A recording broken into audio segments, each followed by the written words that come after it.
Kidnapped, raped, strangled and thrown away in the woods on spring break, with no explanation, answers or justice for 13 years. What happened? Who would have done such a horrible thing to a young girl, and why? 22 April 2009, a 17-year-old girl went away for spring break to Myrtle Beach without her parents' permission. After meeting an old friend on the 25th of April at the Blue Water Resort on Ocean Boulevard, she sent her boyfriend a text telling him that she is heading back home to the motor inn she and her friends were staying at.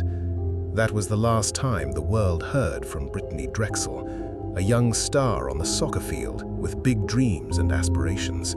Her boyfriend, who was back home in New York, replied to her text message, but heard nothing back. A phone call from her boyfriend to her mother sparked an investigation that would last a long time. Britney's father, who adopted her, did not know she was going to Myrtle Beach for spring break. Just before she left, they got in a fight because she asked him if she could go, but he refused, saying that he has a bad feeling about it and feels like something might happen to her. After arguing back and forth for the whole day, Britney asked her mum if she can go to her friends for a few days to calm down, and she said yes, which she would later come to regret. "I love you, Mum. See you tomorrow." Those were the last words Britney said to her mother. The very next day, on the 26th of April, the initial search for Britney began. She was last seen on the hotel surveillance cameras leaving at about 8:45 p.m. Her cell phone transmitted its last known signal near the South Santee River between Georgetown and McClellanville. A lot of things were said or thought. Did she run away? Did she disappear because she was mad at her parents? Was she rebelling? Her age counted against her in this case. A lot of teenagers run away because of fights with their parents. The investigation went on for a while. The searchers came up with nothing. Britney Drexel vanished into thin air. On 29 April, it was reported by multiple people that Britney Drexel, or a person who matched her description, was spotted on a bus in Myrtle Beach. These claims were investigated by the police. According to a news channel, Peter Brozowitz, a friend of Britney's who was in Myrtle Beach at the time of her disappearance, retained an attorney. Apparently, he was the last person to see Britney alive. Her family also deposited money into her account, hoping that they would see some activity from her and trace her location. Unfortunately, no activity was detected. In May, the Britney Drexel case went viral because Britney's parents and Peter Brozowitz appeared on the Dr. Phil show, and after that, the story of Britney was featured on America's Most Wanted. Britney's parents begged the public to give them information if someone knew anything, but nothing happened, and their begging didn't harvest any fruits. In October, a miracle happened, or so they thought. Chad Drexel, Britney's father, received a call from Britney's phone number. Imagine that. For a second, he had hope. He thought he was going to hear his daughter's voice on the other side of the phone. But he was back to square one after he learned the cell company had given her number to a new customer. In June 2010, a 37-year-old man named Timothy Sean Taylor was arrested. He was accused of trying to kidnap a 20-year-old woman in Myrtle Beach. The woman hurt the abductor and managed to escape, and immediately Timothy was connected to Britney's case.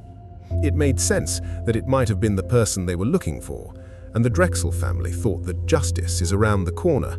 They will get the answers and finally lay this whole nightmare to rest. But 5 months after investigating this possibility, the police said that he is not connected to Britney's disappearance, and they were back to relying on the public to give them answers. Since day one, Dawn Drexel, Britney's mother, thought that her daughter has been trafficked, sold into slavery, probably sexual, she told a journalist during an interview. 10 years later, they were still looking for answers. A vigil was held by her friends and family near the place she was seen for the last time. In these 10 years, the world has learned a lot about Britney, but not about the circumstances in which she disappeared. Let's go back to 2009. On April 26th, the day that the search for Britney started, Raymond Moody, a registered sex offender, was issued a traffic ticket in Surfside Beach, just 8 miles from Myrtle Beach. Who is Raymond Moody, and why are we mentioning this? Raymond Moody spent 21 years in jail following an abduction and rape case in 1983 involving a 9-year-old girl. He lived an hour from Myrtle Beach at a motel in Southside. This puts him on top of the suspect list, but not for another 2 years. In November 2010, the police received an anonymous tip and searched an area near Charleston, South Carolina. According to Britney's mother, this was the 47th search conducted since she disappeared. Other searches took place around this area by volunteers, family, and friends, but no evidence was found. They kept on coming up with nothing. On the 1st of August 2011, police searched an apartment in connection to the case. This was the apartment of Raymond Moody at the time of Britney's disappearance. However, Raymond no longer lived in this apartment during the search.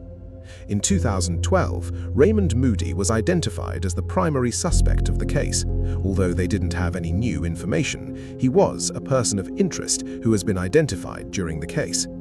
Between 2019 and 2020, investigators looked at the surveillance footage from the night Britney disappeared. They scanned through the cell phone data as well and found Britney's movement the night of her disappearance. The advances in GPS tracking technology led authorities to figure out that Britney moved at a walking speed, but then began moving at a speed of 55 miles per hour, which means that she got into a vehicle. Surveillance footage showed one single vehicle pass the location where Britney's last cell phone pinged while she was walking. The vehicle in the surveillance footage was tracked to no other than Raymond Moody. In 2022, his girlfriend, Angel, agreed to work together with the FBI and wore a wire during a conversation she had with Moody. He spilled the beans on what happened to Britney. Raymond Moody committed the heinous act of raping and killing the young teenager. One would think she got abducted, but she didn't. Why would she get in the car out of free will? On 5 May 2022, he admitted what he did and confessed to his crimes. But what actually happened during this night? He told the authorities that he and his girlfriend were driving in Myrtle Beach when they stopped and asked her if she wanted to get in the car and party with them. According to him, she got into the car voluntarily. However, her family disputed this claim. After she got into the car voluntarily, they drove to a campsite in Georgetown County and smoked marijuana. His girlfriend, Angel, left, and Raymond wanted to have sex with Britney. When she refused, he raped her. He realized that she is going to go to the police and he would get in trouble, so he thought the best thing would be to murder her. So he strangled her, wrapped her body in a blanket, and hid her in the woods. Later, he returned to the spot where he hid her, moved her body, and buried her at another location. A bittersweet plea for Britney's family. They realized that they can finally put it to rest, have peace, and that they have answers. But on the other hand, when they didn't know anything and were still asking the public for information, they at least had hope that she will appear and that they would be able to hold her in their arms again. "I was a monster," Raymond told the court as he awaited his sentence. He was sentenced to 30 years in prison on the charges of kidnapping and criminal sexual conduct, and a life sentence on the first-degree murder charge for kidnapping, raping, and strangling. We finally had the answers we were looking for. We found out who did it, but we'll never truly understand the reason behind murdering a young girl with her whole life ahead of her. Thank you for listening to Britney's story. Cases like this deserve to be remembered, and sharing these stories helps keep the memories of the victims alive while bringing attention to the pursuit of justice. If you enjoyed this video and want to support our work here at Criminal Collective, please subscribe to our YouTube channel. It genuinely helps us continue researching and producing more true crime content. And if you're ready for another case, click on the video currently on your screen. It's a shocking story filled with twists and an ending that very few people see coming. We'll see you in the next one.